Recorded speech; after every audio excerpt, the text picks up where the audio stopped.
I mean, I think we just chat for a little bit. I gave everybody the document that I was going to go through at the very end for 30 minutes. Yeah, and now everybody's diving. I just figured to chat now.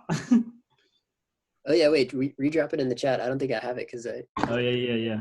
Oh shit. Here, let me just text it to you. Boom. Oh yeah, good call. Sick. Thank you. My wife's teaching me how to use the internet. Apparently, we don't know how to use it either. No, you do. Other people don't. Yeah, perhaps that's the right way to frame it. Yeah. Yeah, so I guess we can just continue running it. Were you guys already on the list? Ike turned this into an AMA. Yeah, let's do it. Sorry, dudes, I just. And then he dove in straight. What's the next question, Ike? Next question. I was thinking, like, do you feel like there's anything that's like stayed with you through these 3 phases? Because I was trying to think about mine, and I was like, I definitely have The Simpsons like in every single fucking phase of my. See, I don't. Whatever. I just don't. Yeah, but like it's been there. What's like that for you? You know, like there's nothing. That's like a great point. That's what I was saying. Is like I always loved The Simpsons, but it never like hit an iconography status for me in terms of like influence in my life. That's crazy. Yeah. I mean, yeah, for me, sure. like, all these things absolutely are those things. All the post-college stuff are things that like hit when you're like 21 and your brain is like starting to, you know, like 18 to 21, like scientifically is when you're more susceptible to change. Yeah. Mentally, like we know that from John Bielenberg telling us that 75 times. Yeah. But 21 and over, you're like relying on wherever you've been from there, and you're just kind of building. And so like all of the things trace back to the other things. Absolutely. For sure. And college was the most formative time because, you know, it's like watering a plant or something. Like in the beginning, like number one, Nirvana Nevermind was my Uncle Jerry, like popping the tape in on the way to he's a painter, on the way to his art studio when I was in 5th grade. And he put it on and he told me not to tell my parents that he let me listen to it. And that felt punk, right? So that set off this whole thing. And then I was going to paint with him and he let me paint on canvases and I knew they were expensive. And then Unplugged, I watched that. He gave me the Keith Haring documentary. And then, it's interesting having somebody like that, like radicalize you like that in that age, you know? 100%. Everybody has that, man. That rings so true to me that like, it's like, I can't believe how like explicit that is.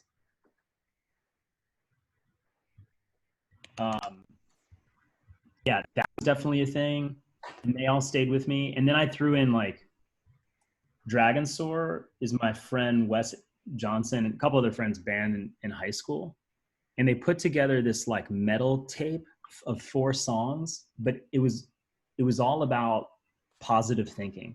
So it was like Virginia Beach, Virginia, where I grew up. It was like Virginia Beach's version of DC hardcore, like Black Flag or Bad Brains, really, as a better reference in the 70s, as they promoted this idea of positive mental attitude. Like I think everybody knew that, but like they were just saying posi-core all the time. And then I found this morning this performance in 2003, which is like, it's not going to mean anything to anybody on this chat, but like the visual and the music and the like friendship and the like energy behind it was so real that like that sticks with me to this day, right? Like, it's like you and I in Alabama in 2009, you know, like putting everything into this punk effort of like building a pie shop for people we don't know and like not thinking about economy or our careers or like anything. That's 2009. This performance was only 6 years prior and we're now talking in 2020. So those things stuck with me. And then the Great Expectations, the crazy thing about that, I was thinking about that. And if you look up the list of films Alfonso has created, it's fucking insane what he ended up going on to create. And then in college, Y Tu Mama Tambien, that film was transformative for me in college.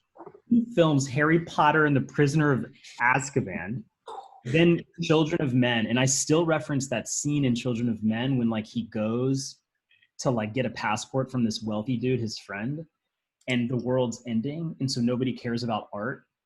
Andrew, you got to know this scene. And like fucking Picasso's Guernica's hanging on the wall because he's like, I'm gonna put it in my house because like nobody, it's now like worth nothing. Yeah. And then he makes Gravity, but like Great Expectations, just like romanticizing about being an artist. It's like such a painterly film, and that stuck with me. And then the rest were just like trinkles, like OK Computer, Radiohead. It was like me being 18 years old in architecture school, like meeting Jeff for the first time, working all night in the studio, redrawing the same drawing in the studio night after night, and allowing myself to be okay with listening to Wilco and Radiohead because I came from like punk background. Huh. You know? Do you like the Bends better than OK Computer or no? I don't think so. No, I didn't even get into the Bends. It was like the first was Hail to the Thief that had come out. And then we all went and dove into OK Computer, and that was the only thing played in the studio for like a year. Sheesh.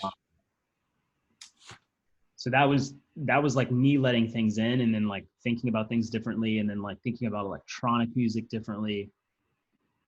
Those things like stuck with me. Bottle Rocket, Wes Anderson, I think like is maybe one of the most mega ones. For sure. Be Kind to Rewind is a really good one too. 100%. I mean, that one was like just seeing people be so, well, Michel Gondry is it's like an Inception moment where like he's thinking about the film that way, but he's putting characters in the film that are thinking about things that way. Yeah. It's like two steps, and you're like, oh man, there's no rules. And also like you don't have to look far behind in history. Things are happening right now that are fucking Duchamp. Or like sweeting things, that idea, that is the like the cure for like the cancer that you get with art and trying to finish things, and like it's like that mentality is just like wrap it up, like how like make a movie today, like one day. Yeah, and that concept, the first time I heard that concept was Charles and Ray Eames. How do you do the most for the least for the most? So how do you do the most you could possibly do for the least amount of resources and money, meaning like right now, to benefit the most amount of people? It's like the same kind of concept. Or like the way Tom Sachs works, it's like the same, What did you think the first time you heard or saw the Power of 10 video? Like, what was your reaction? That shit blew my mind when I first saw it. Like, yeah. Yeah, I was just sort of like, how did you make this in 1977? But also like, it felt in like, maybe I saw it in 2004 or 2005, and it made me feel like, romantic and connected. And then also once you learn the backstory, and you like, that was when Jeff and I were like thinking about starting a studio, and you learn the backstory that they didn't know how to make the film, and nobody asked them to make that video. They proposed making that video for a specific purpose. So they had initiated it. And I think that's when you start seeing things come in, like Surrounded Islands. Like I talk about this all the time, and Peter in our studio makes fun of me for like being overly obsessed with Christo, but I don't give a fuck, because him and Jean-Claude are still, the scale of works that they achieved with no help is so unmatched. And, you're looking at it, and you're looking at the physical evidence of pure vision and effort. So you can't look at it in any other way. And that's what like Charles and Ray Eames to me is like the fact that they sat there and were like, I want to wrap a book, and then I want to wrap a bike, and then I'm just going to keep wrapping things until I can get the scale so big that I need more people to wrap it. Like, I don't know, like obviously it's like a privileged position if you can like do that for a living, but you also create that for yourself if you want that. I think, with number 25, I started thinking about that a lot. Or even like really Maya Lin's Vietnam Memorial in architecture school, they talked about this so much. She was 21 when she won the public competition to build the Vietnam Memorial, and it was a simple cut through the landscape. so simple. The aerial is the best shot of it. Oh, I don't even know how to use the internet. But yeah, she was 21, and then like that year it became, you know, a project that was like National Register of Historic Places. It's like, could you imagine? Yeah, I showed that one. I brought that one up too in my talk earlier. I think it's like an amazing example of like communication through experience as well, because you like kind of go down into the earth, you know, as this kind of mourning period and as this kind of like experiential like thing that's just, it's really super impactful. I think for me in this example, obviously graphic design is employed here, but it has like, yes, it's successful, but it's not a graphic design. It's a graphic design wouldn't save this project. Right. Right. This is this is an idea where all of these things come together, but it's like, I don't give a fuck about the brickwork or the tiling here. I care about the concept. And so it won't stop me from visiting it or referencing it ever because of a choice of material, even though the material choice is like probably the most important for the concept to exist. But, you know, learning things like that, it just took time. This one, Conversations with Students by Louis Kahn, which is like really an interview at Yale University in 1969. There's so many really important conversations that happened here, but one of them was that a student asked him, and I'm sure like everybody gets this question a lot, like what's X going to look like in the future? But some student asked him like what architecture was going to be in the future or look like in the future. And he kind of like schooled them and said, if I could draw it today, then I could build it today. So if I can't draw it today, then that's what's in the future. It's like, I can't tell you what it's going to be like. Like, we're basically building things that are 5 to 10 years old at all times in architecture. And that just, I don't know, it like blew my brain out in so many ways.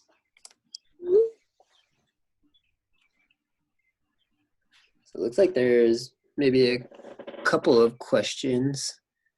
Oh, sure.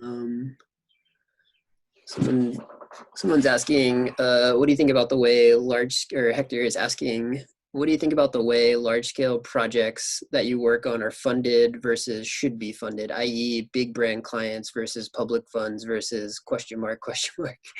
Do you like where it's at, or what would be an ideal alternative? Damn, Hector. Is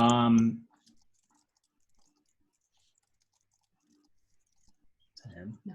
Oh, I thought our son just woke up. I want to say like in the most punk way, I think it matters, but I think that it can be played with, and Hector and I had this conversation at the studio of like a couple months ago. But I think the way it can be played with now more than ever, but I think like, if you think about Michael Heiser's Double Negative, or Walter de Maria's Lightning Field. Yeah, that's a really good one. These were all funded by a woman named Virginia Dwan, who was the heiress to the 3M fortune. And she, I mean, like, contemporary art wouldn't exist without Virginia Dwan. And she could have she inherited the money. She could have chose to do whatever she wanted with the money. She chose to give people a platform, artists a platform that, you know, that they could work at scales they didn't previously work at. And the list of artists is like, it's insane. She could have just done nothing, you know? And Double Negative is such an important work, which is in my list too, and I've never been. But it's just a scar, like a cut through the earth. And that's the piece. So I think like you know, like our first large scale public works. Can you see that screen? Yeah. The talk one? Oh wait, no, I don't think so. All right, hold on. We still see just the Google image search. Okay.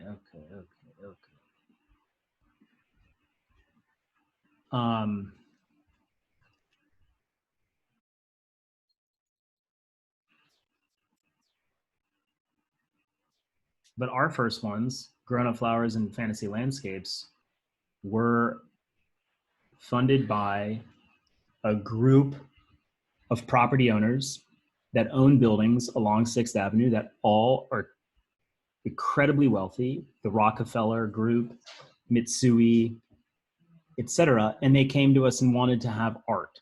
That was it. Could you make art? That was the brief. And we got to make projects that, you know, we dreamed up out of thin air and, you know, figured out how to install and collaborate with different artisans to make. And, you know, now it's sort of like, as long as there's good conversations and good people, I'm not entirely concerned with where it necessarily comes from, as long as it's not coming from a problematic place contextually. But I think that now more than ever, it's interesting. Hector and I were talking about it because we're talking about the Denim Tears Tremaine Emory work for Levi's, which is phenomenal and important. And Levi's needed to be the one to do that. It's great for Levi's and it's great for Tremaine, but it's better for humanity. You know, it's still a product, still pushing product and pushing a brand, but it's like, it's, I don't know, it's relevant. Yeah, it's a really good point. This is next question saying from Sam asking, as you're social distancing, what are you paying attention to? Where does your inspiration come from? I'm always trying to stay busy by 3D printing face masks for Penn Hospital and curating, and also trying to learn and self-improve. Yeah, I mean, I think like Emily and I, we're trying to stay connected to our teams, which is we're on Zoom all day when we're not hanging out with our son, which is like the majority of our time. And then I think for me personally, I'm trying to I'm a pretty busy person. I like to remain busy. I like to go really fast. I can't do that under quarantine because I'm at one place with the same scenery, but I think I've been able to connect with people that I wouldn't otherwise have and collaborate on things that I wouldn't have had time for previously. Not that I have more time, I have less time somehow. But I'm making more music and DJing and drawing more than I've done in a long time. So I'm focused on that. That's really good to hear. Yeah. SP is wondering, who are the mentors / teachers who had an impact on you?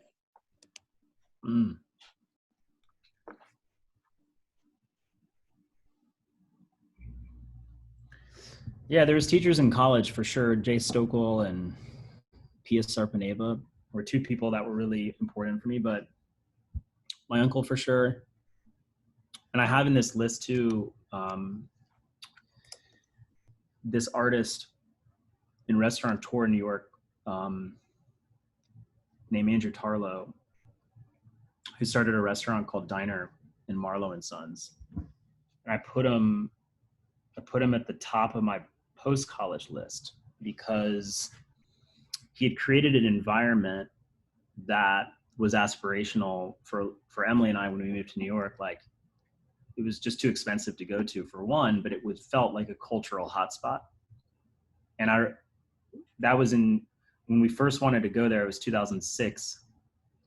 About 2011, Emily and I were getting married and we wrote Andrew and asked if he would cook our wedding meal, to which he said yes, and catered this like crazy meal.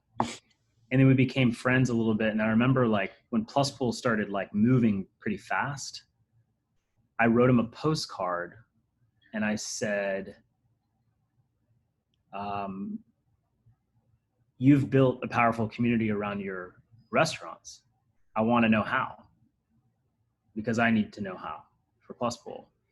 So I didn't even put a contact on the postcard. So he had to like find me, and he found me, and I get this email or text message. Somehow he found me and was like, yo, it's Andrew Tarlow. Can you come to the restaurant? So I came to the restaurant. He had lunch, like laid out, and he goes, what do you want? And I was like, what do you mean? He goes, what do you want to do? And I was like, I don't know. I wanted to ask advice, you know? And he was like, why don't we throw like, he offered to throw an event at the White Hotel because he owned it at the time. And we did that. And I remember the night of the gala, it was like the first real gala we had. He told me he was a painter, which I didn't realize. And then I followed him on Instagram, and then I found out that like, yeah, he's a painter. And he invited me to his house. And then we started doing these swaps where I'd go over to his house. We'd spend an evening drinking wine and whiskey, kind of getting drunk and just talking about art. And then he would come over to my house, and we would do the same. And we started doing that right before Archie was born. And I had so many thoughts and ideas, and I was so scared of not being productive once I had a child. And he has like multiple children. And I was like, no, life can be great. You know, life's going to be fine. But yeah, he's an artist first, and like food is kind of like a natural extension of like what he does. And I think like he's like an accidental mentor. A sought out mentor. 100%. I mean, I think that in itself is kind of like an important or powerful note. It's just like at times you have to like find the people, yeah, you know, and like put yourself in the atmosphere of them. Always. I'm still trying to find the people. Yeah, same. So Skylar is wondering, how do you think education in design and architecture should change to encourage more of the ideas of exploration Playlab is interested in? Wait, what could do that? How do you think education in design and architecture should change to encourage more of the ideas and explorations Playlab is interested in? Well, my school was doing that. I don't know about other schools, but I think that Jeff and I fought school pretty hard, like getting outside of school and having thoughts and conversations about things outside of school. I think that a lot of the ideas that we were encouraged to do in architecture school were they're just not, they were not tangible. You weren't able to create them right then. I think inevitably when I left architecture school to study graphic design, it was because I was so scared of being trapped, not being able to like realize something quickly. That was so scary to me. You know, I'm 10 years into like the largest project of my life, but among a lot of other ones, and projects do take a while, but yeah, I think that the biggest thing that those schools can do is encourage cross-disciplination between other schools and disciplines. Like I think the biggest downfall of Virginia Tech's architecture program, which is, you know, one of the top 10 in the country, is that they don't encourage that cross-discipline behavior. And they believe almost like a Bauhaus school mentality that they are the best, or architects are the best, which you'll find among most architects, is just simply not true. So there's equality amongst all the disciplines, and that wasn't really like necessarily preached or taught or encouraged to really figure out how to work with people. I think that's what we learned with Plus Pool, especially, that the best projects are where all the things come together. And if you don't, and then even the smaller projects, like you shouldn't be like, or at least our viewpoint anyways, is like, there's no need to like harbor all of the creative work. You should be sharing it with groups of people. Yeah. Work together on it. There can't really be ego you got to kill the ego. I mean, it's a personal belief system, but I don't think architecture school does a great job at it. But they still encouraged a lot of the things that I think are fundamental to what we care about at Playlab. Yeah. But so Brianna wants to know, looking through the list, there's such a variety of inspirational people, musicians, artists, designers, architects. What do you think is the thread between them all? And how does that inspo show up in your own work without stealing from it? Well, stealing's okay. Partially. The thread, I think the thread,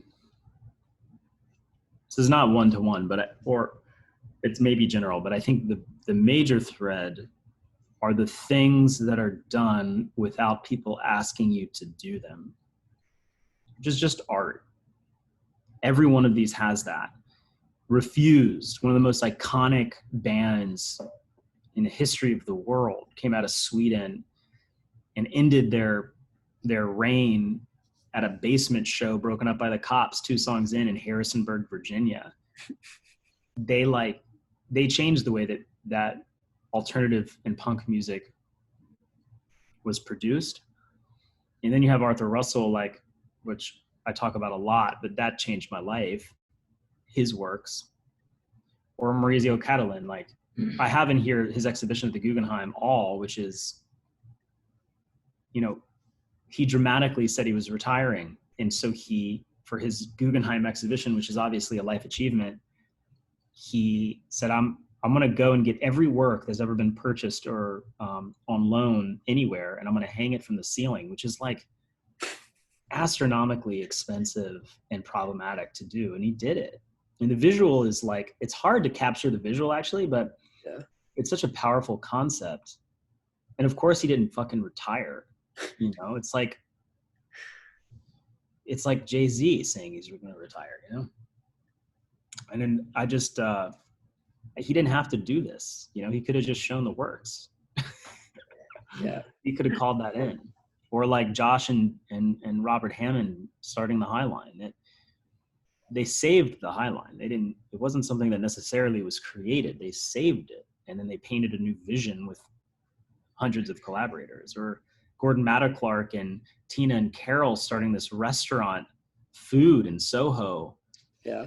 That was artist run and cooked and etc. And I think about Virgil a lot. And out of all the things, I think about this one DJ set opening up for a Travis Scott tour in 2017, where the energy of the performance is so unreal.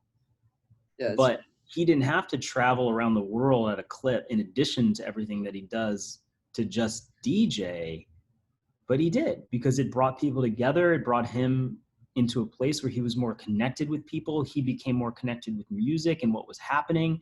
And I remember seeing this video after so many of my friends were DJs and on CDJs for so long.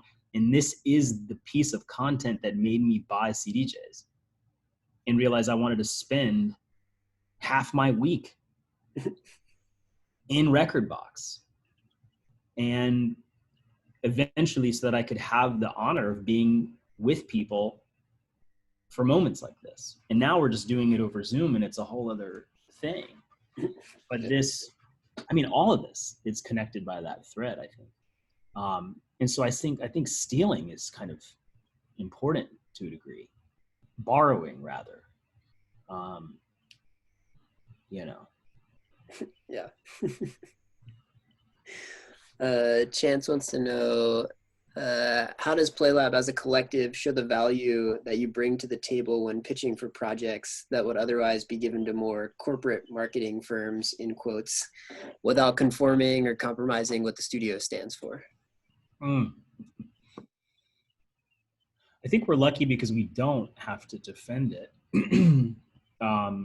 We did in the beginning. It was more of or maybe not even the beginning, maybe the first 9 years,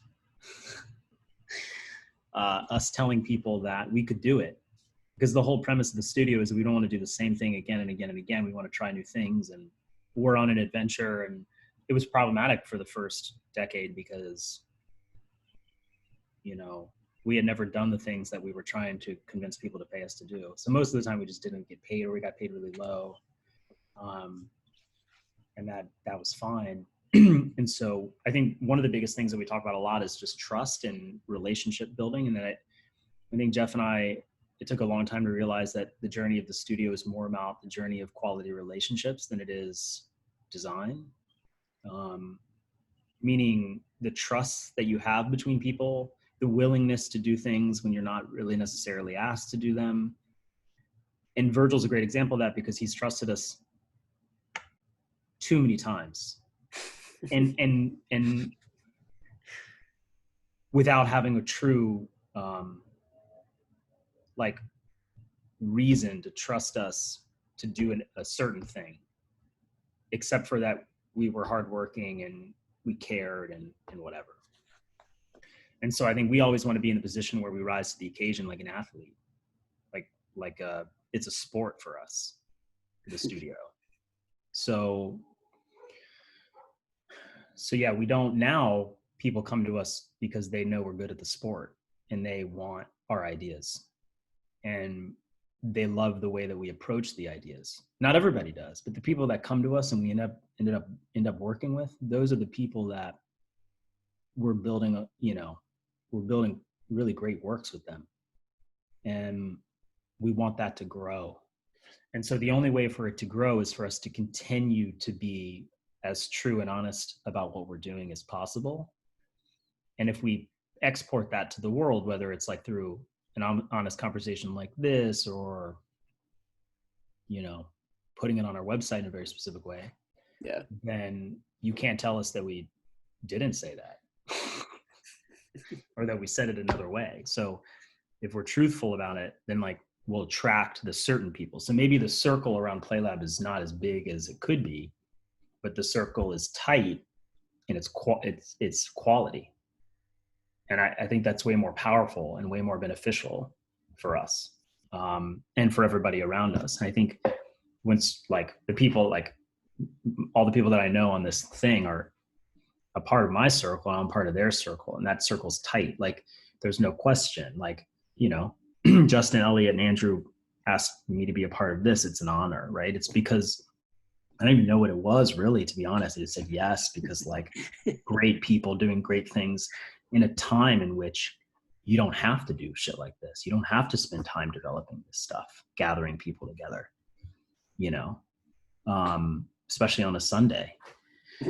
So I think, yeah, we're just constantly trying to find those people. Like Hike is a great example on this chat because we've been close friends and creative collaborators for 11 years, and we're still working on stuff together to this day.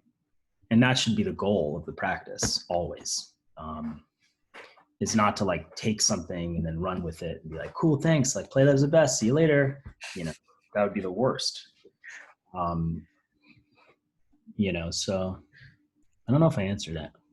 Yeah, I think so. I'm kind of curious, like within that, like how long, and I mean, I guess like maybe partially the answer is just like, it never really like stops, but like, how long would you say into Playlab until you guys got to a point where you're feeling like not only the work that you're being paid to do, but also the work that you guys were like initiating in the studio was like, okay, this is interesting to us, or this is like where we want to be going. This feels like something.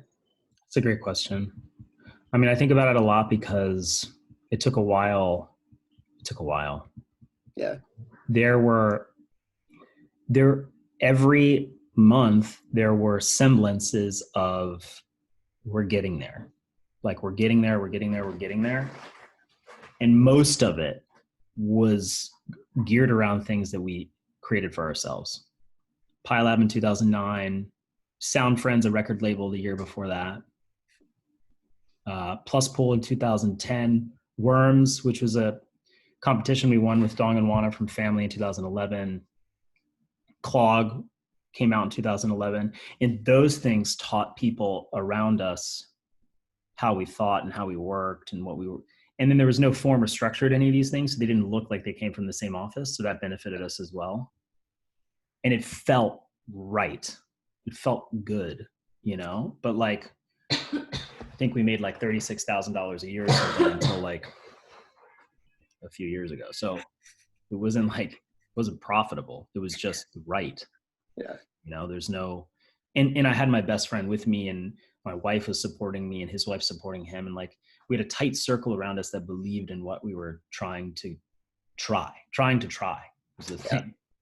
And so it literally, like, we had Archie in November of 2016, and I went on paternity leave, and that was the first really long time that I took away from the studio, which was powerful and like scary.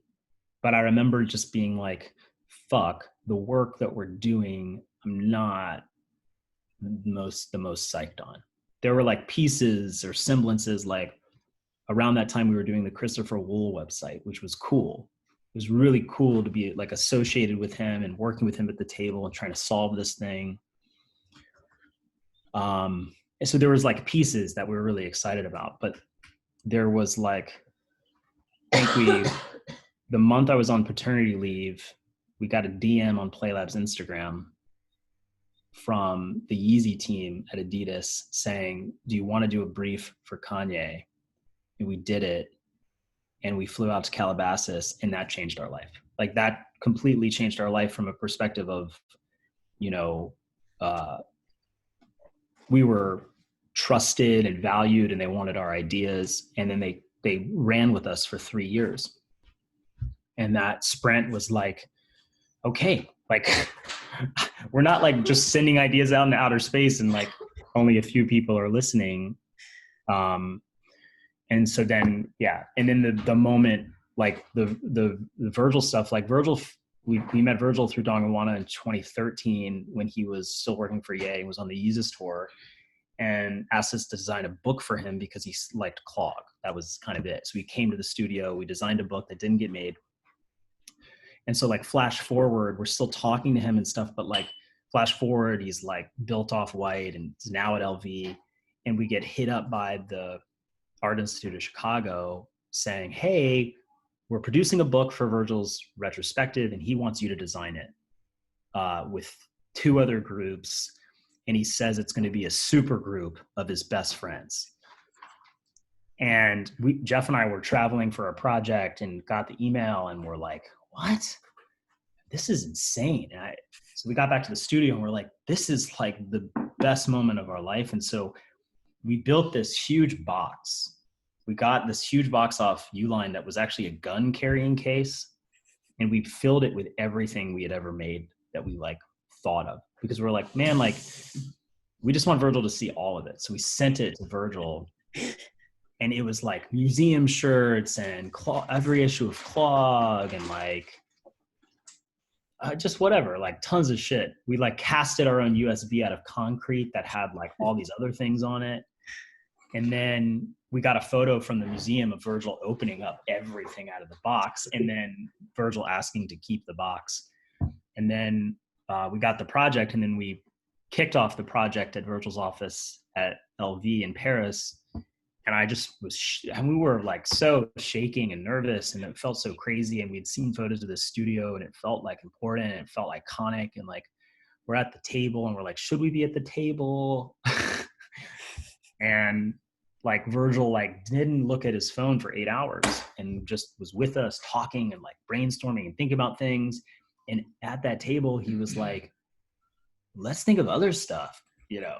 And we came up with the flip book idea for Pyrex Vision. And like, we made that around the same time as the artwork monograph. But that first trip in Paris, we were like, Jeff and I were like going back to the airport in the Uber, and we were texting with Virgil back and forth about some reference of some like music equipment or something. And he was like, oh, I'm actually like doing a collaboration with those guys. Do you want to work on that with me? And Jeff and I are like, what? Another thing? Yeah, of course. And then Virgil's like, actually, do you want to work on like lots of things together? And we're like, yeah. And then he said, do you want to work on the show with me? And I was in the back of the Uber and I just started crying. And that was the moment. That was the moment where we were like, I can't believe it. Like, let's fucking work harder than we've ever worked in our life. And I think that was, that was last year.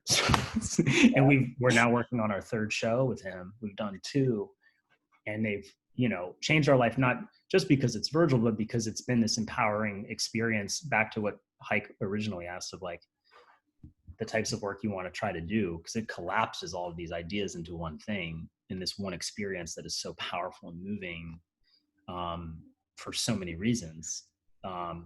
So it took a long time. Yeah, it's quite a long time. I'm sure that you get that question a lot also. Sure. And I'm sure, like, to a certain extent, it probably also feels like you're only partially there. Yeah. I mean, and my wife just showed me this in the goldfish bag. This was in there. Looks like a cow. Yeah, exactly. Anything's possible.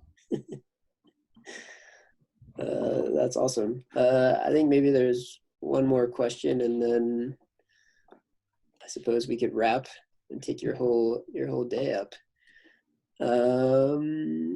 Blake asks, what is your first or go-to medium when creating or ideating? For example, drawing is where I started, then opened the door to other creative outlets. Sketchbook. Jeff and I have kept the same sketchbook for over a decade, like the same type and format. We still write like architects. We write down every thought, like every note possible. And that's still it. Like, it doesn't make sense for us to do it in any other way. Because it feels like real and tangible, and we can go back to it and, like, reference it, and it feels like we're in control of it, and, like, our drawings have gotten a little bit better at the same time. But yeah, definitely a sketchbook. Awesome. In the same pen, Jeff and I only fuck with this exact Uniball pen, micro pen, which we buy by the case. That's sick. I have one last question. Maybe Justin has one last question. We'll just try and squeeze. Yeah. You have to. There was I think it was, I don't know, a year.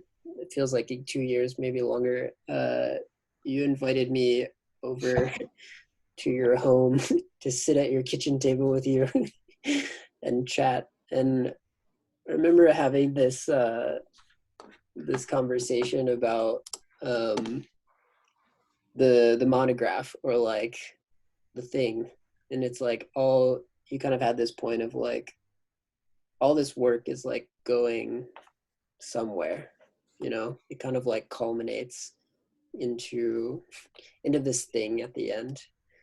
And I guess, like, question is a little bit like open-ended, but, like, how do you feel about your monograph thus far, and how do you feel about the future of it? Yeah, I think we were talking about it in the context of, like, Emily and I always think about the moves we make with our life, not about like finance or economy or risk or reward or anything, but, like, not egotistically, but if somebody were to make a coffee table book, like a giant book on our life, would we be happy or proud with what was in it, in the story that was told?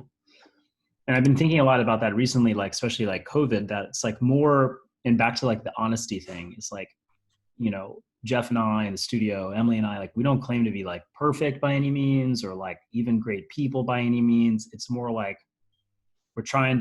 we're on this adventure, and we're trying to, like, do it right. And right changes all the time. So it's more about,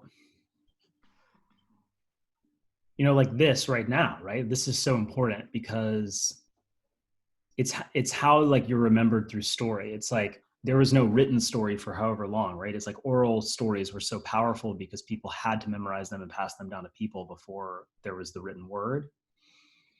And I think that's, like, still more relevant than ever, storytelling and how somebody feels, right? It's like the influences, like, the influence list is not one-to-one. It's not everything that possibly could influence my brain or Jeff's brain or anything. It's just sort of like a story that I'm telling, you know. I've sculpted that even if I made it in an hour. So, you know, I think about it a lot of like, is somebody going to say that like I tried? You know, if they say it's not good, that's fine. It's like not every chef makes a perfect meal every time. I mean, some do, and that's like Noma and like per se and shit. But like that's not what cooking's about, you know? Yeah. And so the studio can't be about that either. It has to be about the effort and the like way you go about things. It's like, you know, we're right now working with a client, and we're producing so much for this person, but the majority of it's just not being seen, and it can be very frustrating. And so we have this conversation as a studio every day about frustration, but like creativity and like production and all this stuff. And like this one guy in our studio, Peter Deering, just joined. He, you know, you feel so bad because you're like, man, like all these things that are coming out, you want the world to see them, but they're not going to see them all. Yeah.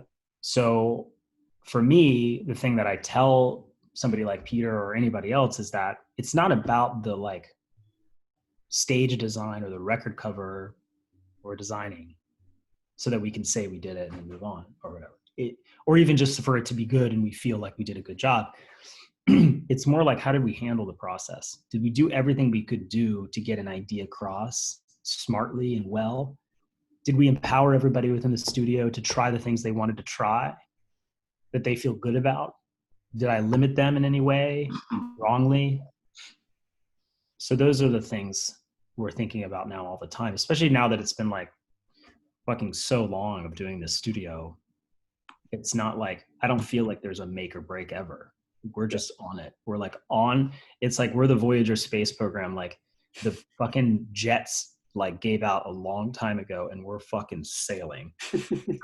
So I'm not worried. It's more like it has to be, the process has to be good. The environment has to be good. And the people have to be good.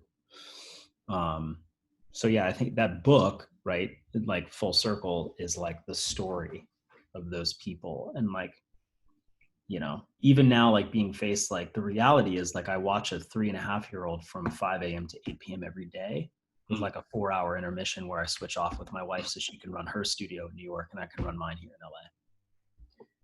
And it's fucking, it's like so hard. It's so hard and it's such a change of pace. And the first few weeks as like projects are leaving the studio because people are canceling contracts or whatever. And you're there and you're just like, Archie just wants to like build the same train track or like destroy a Lego you just made with him or like whatever. You're like, I have to be so present in this moment because he is going to be formed by these moments. I have to be here. And it's, the past 6 weeks have like changed my life, but maybe I'm just realizing that now. And so I want him to remember that it wasn't like doing like a Coachella stage design that made his dad who his dad was. It's like this whole shit. Yeah. And then can the team feel, you know, proud to be at Playlab? Will be the book, you know? Yeah. That's great. That's fire. I had a question about Flat Earth. And like, was that something you were saving in the chamber for a long time and then it just popped out of nowhere? Or was that like something that you just made peace with, that like, yo, this might not be Off-White right off the bat, but let's release it now because there's no time like the present? Like, what's going on with that? Always wanted a clothing label. Always wanted to be in fashion. It just felt right and romantic and powerful. And the studio, like Jeff and I decided a long time ago, we were going to try to inch our way into fashion because we felt like that's where ideas can be really, like ideas could sail. And so we actually called an agent in like 2016 and like begged them to like put us on their roster. And so we started getting a few like fashion clients because of that. And then inevitably it didn't work out. But my friend, one of my best friends, Gabriel Richopo, owns a clothing store called Need Supply online. Oh shit. And we grew up together, and he was one of my, when I left college and started working, he was like one of my first collaborators. And I watched him build this company up. And then he knew I wanted to get into fashion. He was like, okay, you want to come join me as creative director for a year, like Playlab. And so the studio worked on everything for Need Supply for a year, and they're like growth year, like launching their in-house brand Need and doing campaigns and the holiday campaigns and summer initiatives and, you know, getting family to do their store in Richmond, Virginia. And like, you name it, like we were touching everything. And it was so powerful. I learned a lot about the industry. And Gabe and I just sort of like, fuck, he was like, man, one day I'm going to like be done with Need and we're going to like make clothing together.